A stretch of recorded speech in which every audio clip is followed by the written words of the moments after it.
राधे राधे जी। व्रत केवल नियम नहीं होता, यह विश्वास होता है और विश्वास के सबसे सुंदर परिभाषा है भगवान और भक्त का रिश्ता। इसीलिए आज योगिनी एकादशी की पावन कथा सुनने से पहले आइए एक बार फिर उस दिव्य संबंध को याद करें जो एक साधारण भक्त को भगवान के हृदय तक पहुंचा देता है। कभी मीरा की पुकार पर बांसुरी गूंजती है तो कभी भक्त प्रहलाद के विश्वास पर भगवान का नरसिंह रूप प्रकट होता है, तो कभी तुलसीदास की आंखों से श्री राम दिखाई देते हैं, तो कभी सुदामा की भिक्षा से द्वारिकाधीश भावुक हो उठते हैं। भक्त और भगवान के बीच का यह संबंध ना रस्मों से बंधा है, ना मंदिर की दीवारों में सीमित है। यह तो प्रेम, समर्पण और विश्वास की डोर से जुड़ा है। योगिनी एकादशी उसी डोर को और मजबूत करने का पवित्र दिन है, जहां पुण्य तो मिलता ही है, पर साथ ही हृदय से कलेश और जन्म जन्मांतर के पाप भी समाप्त हो जाते हैं। तो आइए प्रिय श्रोताओं, सबसे पहले सुनते हैं एक ऐसा प्रेरक प्रसंग जो भगवान और भक्त के इस पवित्र संबंध को उजागर करता है, और उसके बाद आप सुनेंगे योगिनी एकादशी की वह दिव्य कथा जिसमें छुपा है मुक्ति का मार्ग और प्रभु की कृपा का वरदान। श्री पंढरीनाथ भगवान विट्ठल के भक्तों में संत सावता माली एक महान भक्त हुए हैं। अरणभेड़ी यानी कि अरण गांव नामक गांव इनका निवास था और व्यवसाय से एक माली का काम करती थी। संत सावता माली और इनकी पत्नी जनाबाई दोनों प्रभु के भक्ति में सदा मगन रहते थे। नागू नाम की इनकी कन्या भी बड़ी उच्च कोटि की भक्त थी। मराठी भाषा में साव का अर्थ चारित्र या सज्जनता होता है और सावता यह भाववाचक शब्द है। सभ्यता और साधारणपन यह इसका अर्थ होता है। संत जी हमेशा कहते और मानते थे कि यह बाग भगवान के है और भगवान ने हमें इसकी देख रेख हेतु नियुक्त किया हुआ है। बाग में तरह तरह के फल, सब्जियां और फूल लगे हुए थे। बाग में बारकरी यानी कि वैष्णव द्वारा पंढरपुर पैदल यात्रा यात्रियों और बहुत से लोगों का आना जाना लगा रहता था, क्योंकि संत सावता माली की जो बगिया थी वह थी ही ऐसी। एक दिन गांव के एक व्यक्ति ने गांव में बात फैला दी कि सावता माली नास्तिक है, वह कभी भगवान का दर्शन करने नहीं जाता और पंढरपुर यात्रा को तो बिल्कुल भी नहीं जाता। उसके बाग के फल सब्जी खाना महापाप है और उससे बोलना भी पाप ही है। धीरे धीरे संत जी के बाग में बारकरी भक्तों का आना जाना बंद हो गया और वे लोग बाग के सामने से निकलते तो परंतु अब बगीचे के अंदर नहीं जाते थे। इस बात से सावता माली की पुत्री भक्ता नागू बहुत दुखी रहने लगी। एक दिन कुछ बारकरी पंढरपुर यात्रा पर निकले थे और बाग के सामने से निकलते समय नागों ने उनसे पूछ लिया, अब आप बाग में क्यों नहीं आते? तो उन लोगों ने कहा, सावता माली पंढरपुर के रास्ते पर ही पास में रहता है, किंतु फिर भी दर्शन को नहीं आता। वह पक्का प्रपंच में फंस गया है, उसको परमार्थ नहीं चाहिए। मुख में विट्ठल राम कृष्ण हरि नाम तो लेता है, परंतु प्रभु के दर्शन को नहीं जाता। हम क्यों आए उसके बगीचे के अंदर? तब भक्ता नागू ने अपने पिता से कहा, पिताजी हम लोग क्यों नहीं जाते, इस बारी पंढरपुर चलते हैं ना, चलिए हम भी सब चलते हैं। तब संत सावता माली कहने लगे, बेटी प्रभु को यह पसंद नहीं आएगा, वो कहेंगे काम छोड़कर यहाँ क्या करने आए हो, और यह बाग भगवान विट्ठल के हैं। काम छोड़कर अगर उनके पास गए तो वे कहेंगे क्यों आए हो यहाँ पर, वहाँ मेरी बगिया सूख गई तो मेरे बाग बगीचे सूख गए तो मुझे नहीं चलेगा। तुमको मैंने जो काम दे रखा है वह छोड़कर तुम यहाँ क्यों आए हो, क्या करने आए हो? और सच बात यह थी कि सावता माली इतनी ऊंची अवस्था को प्राप्त हो चुके थे कि उनको तो चारों ओर हरि के ही दर्शन होते थे। मुख से हरि का नाम निकलता रहता था, परंतु अन्य लोग इस लीला को नहीं समझते थे। दूसरा उनका भाव था कि यहाँ से होकर संत महात्मा पंढरपुर की यात्रा के लिए जाते हैं तो उन्हें थकान तो होती ही होगी, इसीलिए हम उनकी सेवा फल फूल जल आदि से करें, और अगर हम ही बाग छोड़कर दर्शन करने चले गए तो संत महात्माओं की तो सेवा नहीं होगी। संतों के चरणों में इनकी बहुत भक्ति थी, लेकिन साधारण लोग समझते थे कि सावता माली नाम तो जपता है परंतु मंदिर कभी नहीं जाता। एक दिन उनकी कन्या नागू बाहर खेलने निकल गई। उसने कुछ सोच विचार किया और फिर अंदर आकर बोली, पिताजी हम नहीं जाएंगे पंढरपुर, पर विट्ठल को तो यहाँ बुला लीजिए। प्यार से नागू भगवान को धन्या, बिट्ठू, बिट्ठू राय ऐसे नामों से पुकारा करती। नागू के निरंतर अपने पिता से पूछा करती, बाबा इस बाग का स्वामी बिट्ठू है ना? तब वह फिर बाग में कभी पधारता क्यों नहीं? सांवता माली को अपनी कन्या के प्रति बड़ा कौतुक लगा।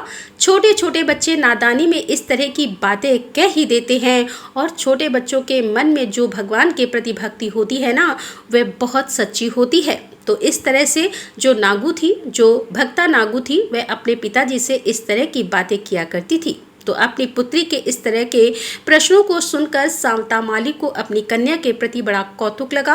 उन्होंने अपनी बेटी को प्यार से अपने पास बिठाया और कहने लगे, बेटी वो तो समस्त जगत के पालन करता है, उनको बहुत काम होता है, परंतु जब भी उनको समय मिलेगा वह अवश्य आएंगे हमारे बगीचे में। फिर एक दिन की बात है कि कुछ वारकरी संत और यात्री पंढरपुर यात्रा पर प्रभु से भेंट करने के लिए निकले। भक्ता नागू को जैसे ही इस बात का पता चला तो उसने एक टोकरी में कुछ गाजर और मूली भर दिए। उसने उस वारकरी भक्तों से कहा, भैया यह नवेद मेरे बिट्ठू राय को ले जाकर दे दोगे क्या? उसको कहना कि यह सब्जी या फल उसके ही बगीचे के हैं। बहुत से वारकरी तो रुके ही नहीं, अनदेखा करके चले गए, क्योंकि वे तो यही समझते थे कि सांवता माली नास्तिक है और उसके बाग बगीचे के फल ना तो खाने और ना ही स्पर्श करने हैं। आने जाने वाले कुछ वारकरियों ने उस भक्त का मजाक उड़ाया और कहा, छी, मूली और गाजर ये लेकर जाए। वो उस टोकरी को फेंक कर आगे बढ़ गए, परंतु एक बूढ़ा वारकरी भक्त उस कोमल हृदय भक्ता के मन का भक्ति भाव जान गए। उन भक्त ने वह टोकरी उसके हाथों से ले ली और कहने लगे, हाँ बेटी मैं दे दूंगा यह सब्जी और फल भगवान विट्ठल को। उनकी बात सुनकर नागू को बड़ा आनंद हुआ। तब नागू ने कहा, भैया बिट्ठू से कहना कि बाग उसके ही है। मेरे माता पिता दिन रात तुम्हारा ही तो नाम जपते रहते हैं, और हाँ मैं भी उन्हीं का नाम लेती हूँ। बिट्ठू राय को कहना कि नागू आपकी प्रतीक्षा कर रही है, आप मेरी प्रार्थना निवेदन देकर शीघ्र लौटना। तो दोगे ना मेरा संदेश? उस भक्त की वाणी सुनकर उस वारकरी भक्त का हृदय भर आया, और निष्पाप, निस्वार्थ और अपार प्रेम इस कन्या का निमंत्रण सुनकर वह तो जरूर आएगा। उस वारकरी ने कहा, बेटी मैं तुम्हारी प्रार्थना अवश्य निवेदन करूंगा, और हाँ देखना भगवान भी अवश्य आएंगे। उनका अपने भक्तों पर बहुत प्रेम है। अरण्य भंडी गांव से पंढरपुर लगभग 18 मील की दूरी पर है। वारकरी भक्त ने हाथ में टोकरी ली और चल पड़े। मंदिर पहुंचकर उन्होंने नागू का संदेश वैसा का वैसा भगवान को सुना दिया। उस दिन शाम को बाग का काम पूरा करके संत सांवता माली अपनी बेटी नागू से बोले, चलो बेटी घर चले, तुम्हारी माता प्रतीक्षा करती होगी। नागू ने कहा, बाबा आज तो वह पांडुरंग आने वाला है। मैंने वारकरी भैया के साथ सब्जी और फल नैवेद्य के रूप में भेजे हैं, शीघ्र लौटना है ऐसा भी कहा है। मिट्ठू आता ही होगा, बाबा मुझे प्रतीक्षा करनी चाहिए, मैं यहीं ठहरूंगी। संतों ने लिखा ही है कि सभी वैष्णवों के हृदय में जिस दिन नागू जैसा दृढ़ विश्वास आएगा उस दिन भगवान से मिलान अवश्य होगा। प्रहलाद और नागू जैसा दृढ़ विश्वास भगवान की प्राप्ति को सहज बना देता है। अपनी बेटी का ऐसा भगवान प्रेम देखकर संत सांवता माली धन्य हो गए। उन्होंने अपनी बेटी को अपने पास बिठाया और कहा, मैं भी रुकता हूँ। यहाँ पर संत सांवता माली बिट्ठू राय का स्मरण करने लगे। बहुत समय बीत गया, बेटी और पति इधर घर पर नहीं आए, यह सोचकर सांवता माली की पत्नी जनाबाई को अब चिंता होने लगी। कुछ देर प्रतीक्षा करने के बाद जनाबाई भी बगीचे में ही आ गई। बेटी की प्रेम अवस्था और प्रभु भक्ति देख जनाबाई की आंखों से भी आंसू बहने लगे। सब परिवार सुध बुध खोकर प्रभु का स्मरण करने में मग्न हो गए। नाम जप करते करते पूरी रात बीत गई। किसी को पता ही नहीं चला कि नागू ने भगवान का दर्शन प्राप्त करने के लिए बस रट लगा ली थी। यहाँ तक कि उसकी रट ऐसी थी कि ऐसी जिद उन्होंने पकड़ ली कि अन्न जल त्याग दिया और भजन में ही लगी रही। उधर बूढ़े वारकरी भक्त ने जैसे ही भगवान को नागों का संदेश सुनाया और फिर प्रणाम किया, उसी क्षण तत्काल प्रभु मंदिर से बाहर चले गए और सीधे संत सांवता के बाग में चले गए। सांवता माली के पास जब प्रभु आए तब प्रभु के दर्शन केवल सांवता माली को ही हुए थे। उन्हें देखकर संत जी ने विचार किया, अब इस सुंदर बिट्ठू को कहाँ रखें और क्या करें। आहा, ऐसी हलचल उनके मन में होने लगी। अब श्री कृष्ण तो नटवर है, उनकी लीला को भला कौन समझ सका है। प्रभु ने विचित्र लीला की और भगवान पांडुरंग कृष्ण बोले, बाबा बाबा मेरे पीछे लोग पड़ गए हैं, आप हमको कहीं छुपा लो। संत जी ने यहाँ देखा वहाँ देखा कि कहाँ छुपाएं, परंतु बगीचा तो खुला था, छुपने की जगह थी ही नहीं। संत तो सरल हृदय और भोले होते हैं। बिना कुछ सोच विचार के संत सांवता माली ने सब्जी काटने वाला खुरपा लेकर अपने हृदय और पेट के बीच वाले हिस्से को ही चीर दिया। भगवान पांडुरंग ने अति लघु रूप धारण कर लिया और जाकर सीधा संत सांवता माली के हृदय में जाकर बैठ गए। भगवान भी तरह तरह की रंग बिरंगी लीलाएं करते हैं। भगवान को संत जी के हृदय में रहना बड़ा अच्छा लगा। प्रभु हृदय में विलीन हो गए। संत निरंतर अपने हृदय में उस दिव्य ज्योति का दर्शन करने लगे। उनको दर्शन तो आत्म रूप से होता रहता, परंतु संत जी सोचने लगे कि अब हमारी बेटी और हमारी पत्नी को भला दर्शन कैसे हो। भगवान का साकार रूप तो मेरे हृदय में ही विलीन होकर निराकार हो गया है। अब उस कृष्ण के रस स्वरूप को प्रकट करके बेटी और पत्नी को दर्शन कैसे कराएं। संतों का शरीर ही एक मंदिर है। उनके हृदय में भगवान और भक्ति देवी का निवास होता है। अंग अंग में तीर्थ विराजते हैं। संत केवल मंदिर में ही नहीं बल्कि कण कण में भगवान का दर्शन करते हैं। इस बात की प्रतीक्षा करने के लिए भगवान ने फिर एक लीला की। पंढरपुर में उस दिन बहुत से वारकरी भक्तों का समूह मंदिर में आया, लेकिन प्रभु वहां दिखाई नहीं दिए। अब किसी की समझ में कुछ भी नहीं आ रहा था। बाद में श्री निर्वृत्तिनाथ, ज्ञानदेव, सोपानदेव, मुक्ताबाई आदि अनेक महान संत भी उस दिन भगवान विट्ठल के दर्शन के लिए पंढरपुर में मंदिर में पधारे। अंदर जाकर देखा तो भगवान तो मंदिर में है ही नहीं। अब भगवान को ढूंढे कैसे। संत श्री ज्ञानदेव जी ने कुछ क्षण ध्यान लगाया और कहा, चलो भगवान अरंड गांव में कहीं गए हुए हैं। भगवान के कंठ में तो तुलसी हार होता ही है, अंगों से भी सुंदर सुगंध ही आती है। सुगंध के पीछे पीछे चलकर ही पता लग जाएगा कि भगवान कहाँ हैं। अब क्या हुआ कि सब संत मंडली तुलसी की सुगंध सूंघते सूंघते चले जा रहे थे। चलते चलते आ पहुंचे श्री सांवता माली जी के ही बगीचे में, और नागू उस समय सांवता माली की गोद में सिर रखकर विरह में विट्ठल स्मरण कर रही थी। संतों को देखकर सांवता माली आनंद में भर गए और कहने लगे, आज हमारा भाग्य बड़ा है, हम धन्य हो गए। संतों के चरण से आज हमारा घर पावन हो गया। तब नामदेव जी ने कहा, बाबा आपका भाग्य तो बड़ा ही है, हमारे चरण यहाँ पधारे हैं इसीलिए नहीं बल्कि इसीलिए कि भगवान पांडुरंग यहाँ आए हैं। बताओ तो जरा हमारे प्रभु कहाँ हैं। संत सांवता माली कहने लगे, मैं तो स्वयं प्रभु की प्रतीक्षा कर रहा हूँ। मेरी यह पुत्री 4 दिनों से अन्न जल त्याग कर भगवान के आने की आस लगाए बैठी है। तब नामदेव जी ने कहा, कुछ भी मत बोलो। ज्ञानदेव जी ने कहा है, प्रभु यहीं पर हैं, असत्य कैसे होगा। बताओ तुमने प्रभु को कहाँ छुपाया है। तब सांवता माली ने कहा, मैं प्रभु को कहाँ छुपाऊं, और प्रभु क्या कहीं छुप कर रहने वाले हैं। वो क्यों छुपेंगे, और भगवान छुपे ही होंगे तो फिर मेरे हृदय में ही होंगे ना, दूसरी जगह कहाँ होंगे। भला मुझे तो प्रभु सर्वस्त्र दिखते हैं, वो तो कण कण में व्याप्त हैं। यह फूल पौधे ये सब उनके ही तो रूप है। ज्ञानदेव जी बोले, वाह वाह, यहाँ विट्ठल छुपे ही नहीं, यहाँ तो विट्ठल सर्वस्त्र बिखरे हैं सुगंध की तरह। सांवता माली बोले, ज्ञानदेव जी भगवान का निराकार सर्वव्यापक रूप मेरे और आपके लिए अच्छा है, परंतु हमारी पुत्री नागू का समाधान कैसे हो। उसको तो सगुण साकार रूप ही प्रिय है। इसने तो विट्ठल दर्शन की रट लगा रखी है और 4 दिनों से अन्न जल कुछ भी नहीं लिया। अब इस बालिका का समाधान मैं कैसे करूं। तब नामदेव जी कहने लगे, अभी तो आपने कहा भगवान आपके हृदय में है। सांवता माली ने कहा, हाँ यह भी सत्य है। नामदेव जी फिर यहाँ वहाँ क्यों ढूंढना, आपने अच्छी याद दिलाई। अब सांवता माली ने साग फल काटने वाला खुरपा उठाया और खच्च से अपनी छाती पर मारा और कहा, पांडुरंग विट्ठल मेरे हृदय से बाहर आ जाओ और साकार रूप में दर्शन दो। उनके हृदय से देखते ही देखते एक तेजस्वी प्रकाश निकला और संपूर्ण बाग में तुलसी की दिव्य सुगंधि व्याप्त हो गई। भगवान वहीं प्रकट हुए और संत सांवता माली मूर्छित हो गए। प्रभु ने अपनी कृपा दृष्टि से उनकी मूर्छा दूर की। भगवान प्रकट हुए तब नागू भागकर प्रभु के पास गई और उनसे लिपट गई। नागू ने कहा, बिट्ठू बिट्ठू तुम आ गए। देखो पिताजी, बिट्ठू आ गया, धनी आ गया, मुझे पता था वह अवश्य आएगा। सब संत मंडली ने हरि नाम संकीर्तन किया। उसके बाद सांवता माली ने संतों और प्रभु को भोजन प्रसाद पवाया। भगवान ने अपनी गोद में नागू को बिठाकर प्रसाद पवाया। तब नागू ने कहा, बिट्ठू देखो अब कहीं नहीं जाना। नहीं। इस पर नामदेव जी बोले, बेटी यहाँ रहकर कैसे चलेगा, प्रभु को तो जगत के बहुत सारे कार्य करने होते हैं। वे बहुत व्यस्त होते हैं ना, तो यहाँ पर नहीं ठहर सकते। तब नागू ने कहा, हाँ यह भी ठीक ही है, परंतु बीच बीच में आते जरूर रहना, और यह बाग आपका ही है, तो और हम सब आपके सेवक हैं। आओगे ना मिट्ठू? भगवान कहने लगे, हाँ क्यों नहीं आऊँगा, तुमने याद किया ना, तब तब आ जाऊँगा। तुम्हारे प्रेम में बंधकर तो मुझे आना ही पड़ेगा। सांता माली जनामाई को प्रभु ने आशीर्वाद दिया और नागू को लाड़ लड़ाकर प्रभु वहीं अंतर ध्यान हो गए।